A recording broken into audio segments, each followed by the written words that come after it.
you know, I think she has feelings. I don't think she's a monster. I think that's one of the great things about the movie is that there aren't really any good guys or bad guys. Everyone's sort of... Monsters never think they're monsters. That's what was great about it.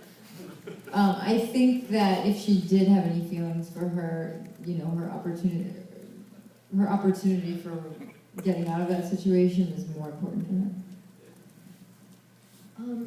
Just one more question for me, and then some people out there. You bring up Fatal Attraction and you bring up 80s movies, but for me, this is a lot closer than the movies that are called neo-noirs are to a real noir. I mean, I thought of Barbara Stanwyck in Double Indemnity all the time for that character. I just watched that like 3 days ago. And just out of the blue, because I love it, because it's a perfect movie. And we brought it up the other day, and I again, just out of the blue, I thought, oh my God, there's so many things that connect these movies without I never even would have realized it. I just called it up because I wanted to see it, because I loved it. And a lot of the shooting and the choice of shots is real Double Indemnity. Yeah, and I wasn't alive then, but I think that the world probably had the same view of insurance scams that we now have of insider trading and some of these other things. And when I was writing it, I sort of thought, it occurred to me at one point, you know, whenever we made this break with noir and with psychological thrillers, if we continued, this movie wouldn't seem like an outlier at all. But we stopped and we gave up trying to, you know, I guess to me, if you're gonna build a roller coaster, like build it through familiar landscape, because that's gonna give people a really interesting perspective on where they think they've already been. But that movie had a big influence on me. Okay, let me take some questions out here. Wave your hands around because I didn't bring my glasses. Guy in a light-colored shirt right there, I'm pointing at you. Well, two things. One, I really liked it that Jude's character becomes really sort of a traditional noir protagonist in the last half of the film, or where he basically is solving the mystery, even though he's doing it through ethically questionable, you know, methods or whatever. So that was really great to see that.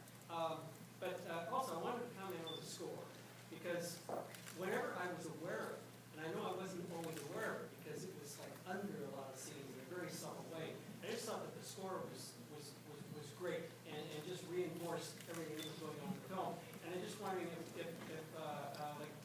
Stephen, if you could talk about like how you worked with Thomas Newman or whatever sort of like dialogue was in there. Okay, I'll repeat the question, or the last part of it. The question is about the score, about Thomas Newman's score, and how Stephen worked with him. And Well, this is the third time I've worked with Tommy. He did Aaron Brockovich and The Good German for me, and when I went to him early because I felt that he would understand the approach that we wanted to take. It was hard. The good news was, here's your worst nightmare as a composer, that when somebody turns over a temp score, it's got all of your music in it. And that wasn't the case here. And so he was so happy when he got the score. And I said to him, I wanted to have the quality of like a fable somehow. We talked about Rosemary's Baby a lot, in addition to the fact that I ripped off the opening shot from Rosemary's Baby, among other movies. And he didn't have a lot of time, because what happened was, we shot this movie in April and May, we got it cut together very quickly, and then I went off and did the Liberace film, and we sort of had this on the shelf, we were working on it, but Tommy was doing the Bond film and wasn't going to be available to me until November. So there was this sort of fallow period where we were doing multiple cuts of the film and working on it. And then he came to it, and it all happened very quickly. And it's one of those things, look, when that's a relationship, it's sort of, as a director, it's the post-production equivalent of your relationship with the cinematographer. If it's going great, then it's all, you know, roses and sunshine. And if it's not, then people get killed. And so the first thing he played me was the opening cue that you see over the zoom shot, and I knew immediately we were gonna be fine. So it all happened very, very quickly. He understood exactly what needed to be done. You know, what's happened in music in the last 10 to 15 years in movies is sort of alarming to me, because I feel like there's so many opportunities for you to use the music to do something different than what's actually happening in front of you.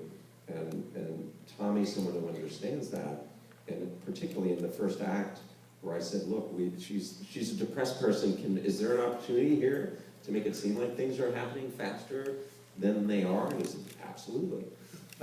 So it was, you know, I'm a fan. Yeah, Dan. There's a moment in the film where Rooney and Jude, you realize you're being played, or you know, you realize the tables are have been turned on you. Can you guys talk about playing, you know, dealing with that transition and that realization, and how you worked it out in your head and then made it real? Because you guys are so convincing. It dawns on us as it dawns on you. Okay, if the question is about the moment where Rooney and Jude's characters both begin to know that things are turning around and he knows more than she wants him to know, how did they play that moment, or how did you make that alive to yourselves? Which scene is that? Is that the scene where we're watching the electroshock therapy? And you're telling me? Is it a specific scene or Well, over the period? there's actually for each of you, it's a somewhat different scene, and then there's the scene together. So you could say it's two different elements. When it dawns on you, you're being screwed, and it dawns on you, you're being screwed. But two different points. But then the point where the two of you together. I honestly felt, I don't know about you, I felt that, you know, it's, I always hate to say it's easy, because it isn't easy. It can be a really complicated job, but I think when you've got a really terrific script, a script that has real subtleties to it, sometimes you really just have to play the truth in the moment. And I mean, I had this weird way of, because obviously knowing, you know, you're going to shoot out of order, I had this weird kind of color coding that I try to do for Banks that allowed me to sort of know at what point he was moving, how far away from his sort of perfect score he was, if you like, and how neurotic he was, or paranoid and what have you. And that helped me a great deal. But otherwise, it really helps when you've got a really good map. Well, we talked about that. We would use numbers sometimes. Yeah, Scott made me a little number chart. Yeah, no, like literally, I was going to say, which I never saw again.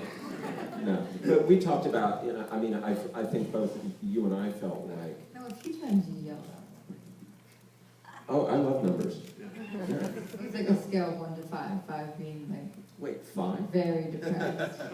I don't remember 5. I did, you didn't listen to it. Well, I think the larger question asked, which this is a question for all the cast, but I think what you're getting at, which is, to me, as a director, a really interesting question, which is, we're all here, sitting here right now, we don't know what's going to happen to us 5 minutes from now. We don't know. You're playing someone, you know. I know what's Yeah, I know. You know, but you're supposed to play that you don't. Is there a sort of Jedi mind trick that you have to do on yourself to really forget the result? You know, and if so, like, what is there a method, or is there, like, how do you forget that you know the outcome? It's kind of like I said earlier, I always just like kind of try and find the truth in it. I always like believe whatever is happening is really happening. I don't like So there's no think future. about being like 3 years old and like having some bad, like I don't, In the same way, don't you think that's about listening? Like someone Yeah, often it's says all the about best listening. way to act is listening. It's nothing to do with what you're doing. You've got to listen and watch what the other person's doing, and somehow, weirdly, what they're doing is mirrored through you. Can I rephrase your question? What if we'd done it like Woody Allen style, and you'd never read the whole script, and you just got your pages on that day? How do you think? I don't think it would be any better, I really don't. I don't see how it would be better or worse, particularly. How do you? It would be very different. What is Woody here?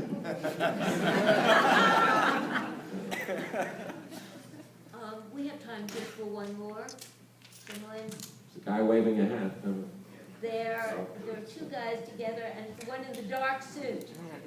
So, that was my boat that you were filming on. I don't know if you guys remember me. That's fun. I just want to say, what a wonderful day. And Michael Malari just, standing by, telling me where to stand and watch you guys. As a manager of an insurance company with a boat coming on the scene and just seeing the intricacies you're dealing with, the professionalism, just the orchestration of what you do during your workday was amazing, absolutely amazing. And I just wanted to compliment you as this, guest visitor from that perspective. Didn't we reshoot that day? Yeah, we got another boat. No, thank you. I can't swim, so that was a really scary date. One more. That was a kind comment. One more question. Okay. Yeah, the other person is right in that corner. She can't see. You're screwed. The guy in the hat. Go ahead. Yeah. Stephen, I wanted to ask about your upcoming retirement. Going through your career, the one thing that sticks out to me is the HDNet movies plan, where it resulted in two really terrific films, but it was supposed to be a little bit more. I want to know if there was any relationship between how that ended and your impending retirement. No, not really. No, there really wasn't. Maybe we can have one more. Yeah. The guy waving The a guy in the hat. hat. Maybe the guy in the hat. Over there, standing on one side. Needs to ask a question. Oh, all right. I see it. I see it. Go ahead, I see it. Go ahead. Do you have a loud voice? Yeah. Okay, go for it. Did you ever consider not actually showing the murder? Thank goodness. No, so we have time for another question. Spirited young man. Okay, I'll preface this by saying I understand the genre that you set out with. But. I think most of us know sort of the satirical side of this story, being the SNL skits or the Chris Rock skits or the Chris Rock stand-up that you mentioned.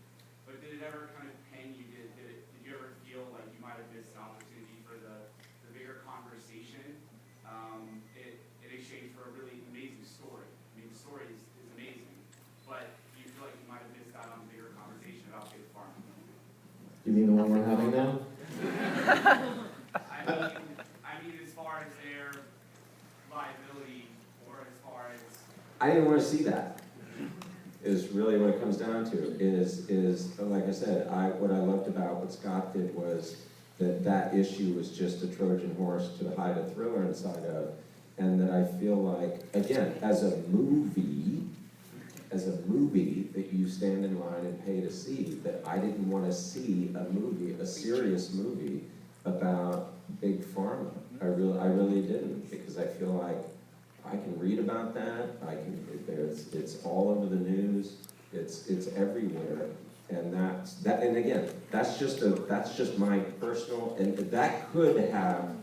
that may be a result of the fact that I'm in the twilight of mine. Because I honestly, I wanted to make something fun. I really did. Like I wanted to go and make something that I thought was fun, that was connected to movies that I saw when I was growing up that I thought were fun. So if it, I guess the point is, if it had been that, if you had written that, and that was all that it was, then I probably wouldn't have been asking Scott every 12 months to let me have it. To answer, I mean, whether it was The Informant or, anything else that I've written that hasn't gotten made, I generally start writing from a place where there's something I'm upset about or passionate about. So yeah, I obviously have strong feelings about that whole issue. I guess I don't like movies that are that preachy. If they are, then they should be things like An Inconvenient Truth. So I don't, we all wanted to make something really entertaining. I think the hope is that it causes a discussion about some of these other issues, but, I think that we want to invite people to go out and go on a ride. I think we did go on a ride. Thank you all very much.